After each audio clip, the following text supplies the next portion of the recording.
The knuckle fists, Ipponken and Nakedakaken, are very controversial, and a lot of people doubt that they could ever be used. Now, I haven't done a ton of conditioning on these. Um, you can see I busted this knuckle earlier. My camera messed up, and anyway, getting back to it, um,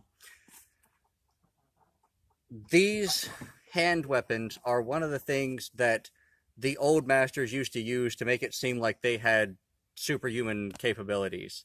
And really, all they're doing is they would take a student and they would demonstrate a technique looking like they were going to use a regular fist, and then they would just, at the last second, sneak in that little knuckle, that little, kin means blade, so think about it like it feels like being stabbed by a little secret hidden knife. That's often what it's like.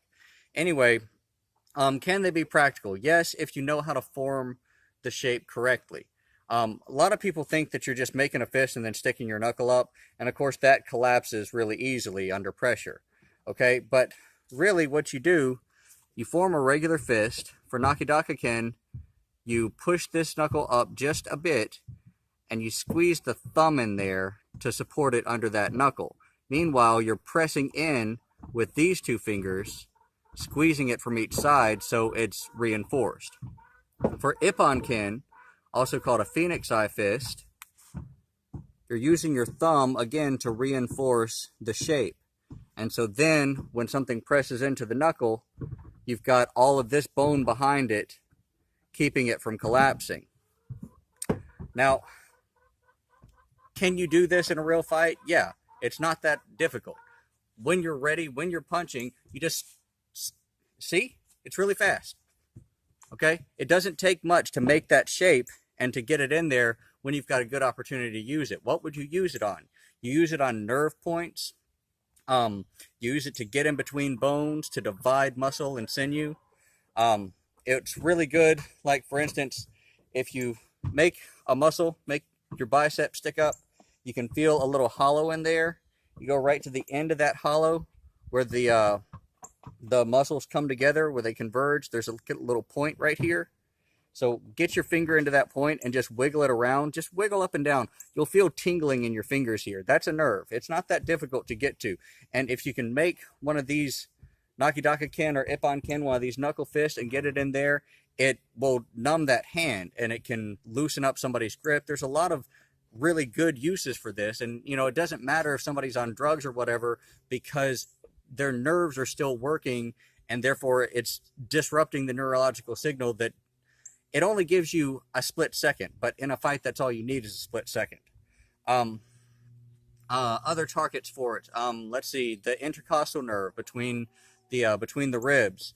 When you get in there, that causes the muscles around the lungs to contract, so it's like knocking the breath out of you. The median nerve here under the arm. That one again can disable the arm. Up there in your armpit, there's all kinds of little juicy targets in there, and it just really freaking hurts. You can't rely on pain compliance, etc., etc. I've heard all the arguments. The thing is, these weapons increase your potential when utilizing these tactics. And yes, these tactics can be used in the heat of the battle. It's not really all that difficult. You just have to know what you're doing and train for it.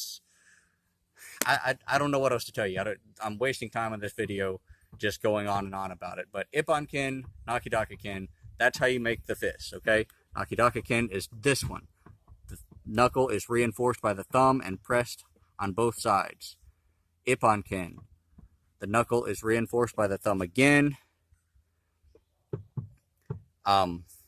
And use it to get into smaller targets, to get an extra little bit of penetration into nerve points, into muscles, to weaken the body, to make the limbs less of a threat, and to give yourself some space to execute other techniques, something more of a finisher along the lines of limb destruction, throws, that kind of stuff.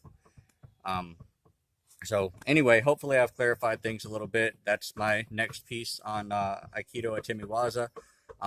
Remember, to subscribe, like, comment, go to Patreon, support my work on there. If you want to see more of this kind of stuff, stay tuned because I'm still doing a whole series on Atemi Waza, because that part, unfortunately, has been left out of a lot of Aikido. And so that's why I'm doing this, to tell you these are some of the techniques, some of the things that you can use for striking in Aikido to improve your Aikido in general. It's a close range grappling type fighting style for the most part. There should be striking in it, but it gets left out a lot. So that's why I'm talking about all of this. Anyway, I've ran on longer than I wanted to. So hope you enjoyed. Like, subscribe, comment, and don't forget to support me on Patreon. Thank you.